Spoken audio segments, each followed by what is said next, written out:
Saudaraku seiman, pernahkah kita merenung bahaya apa yang paling nyata mengintai generasi kita hari ini?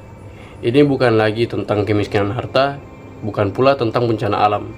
Ini tentang krisis yang jauh lebih fundamental, krisis identitas, krisis fitrah yang datang berbalut pembenaran dan janji kebebasan yang semu.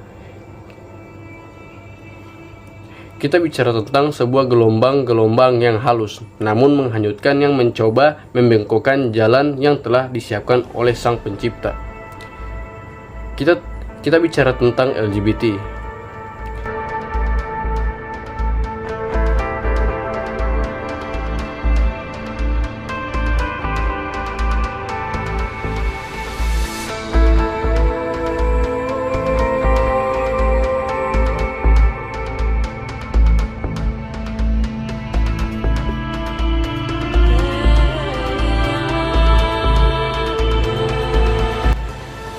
Tidakkah kita akan kisah-kisah terdahulu mengapa umat Nabi Lut diazab dengan kehancuran yang tak terperikan, ditenggelamkan dengan hujan batu dari langit? Jawabannya jelas dan tercatat sebagai peringatan abadi bagi kita semua. Mereka menentang sunatullah, mereka membalikkan orientasi kehidupan yang suci. Di era modern ini, fenomena yang sama datang dengan kemasan yang lebih indah. Mereka menyebutnya toleransi. Mereka mendesaknya sebagai hak asasi manusia, namun apakah menentang hukum alam, hukum yang menetapkan pasangan itu adalah laki-laki dan perempuan, dapat dibenarkan hanya karena tuntutan segelintir manusia?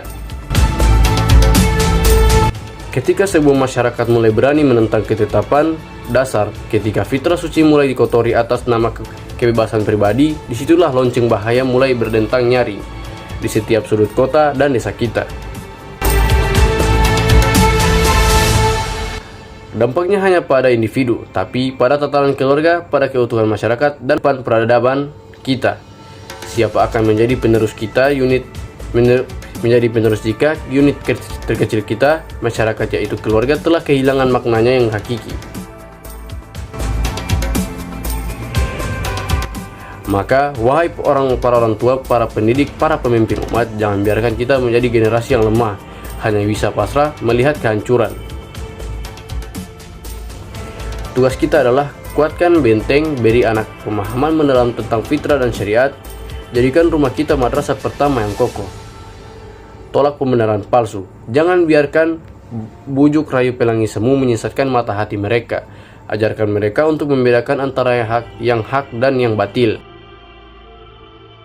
Bersuara dengan hikmah. Saatnya kita bersuara bukan dengan kebencian, melainkan dengan kasih sayang untuk menyelamatkan mereka yang tersesat kembali ke jalan yang benar. Ingatlah saudaraku, harga sebuah keimanan jauh lebih mahal daripada semua kebebasan semu yang ditawarkan dunia. Lindungi diri dan keluarga Anda dari ancaman nyata di balik pelangi palsu.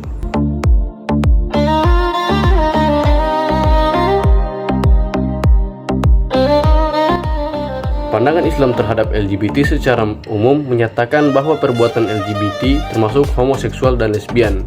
Hukumnya haram karena bertentangan dengan Al-Quran dan hadis. Dianggap menyimpang dari fitrah manusia dan merusak tatanan keluarga. Para ulama memiliki perbedaan pendapat mengenai hukuman bagi pelakunya, mulai dari hukuman berat seperti cambuk atau mati, hingga hukuman yang diserahkan kepada penguasa takzir. Meskipun demikian, Islam juga menekankan pentingnya menasihati dan mengajak pelaku LGBT ke jalan yang benar tanpa melakukan kekerasan sewenang-wenang.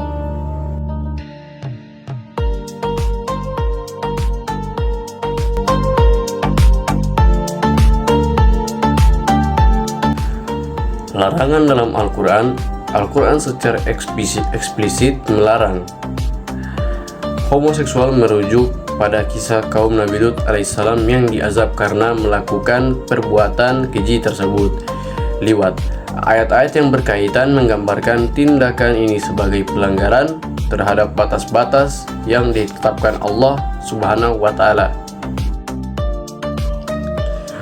Sebagai kesimpulan, dapat kita pahami bahwa mayoritas ulama dan pandangan hukum Islam secara tegas menyatakan bahwa perilaku homoseksual dan lesbian adalah haram dan termasuk dalam kategori penyimpangan seksual yang melanggar larangan Allah Subhanahu wa taala sebagaimana didukung oleh Al-Qur'an dan hadis.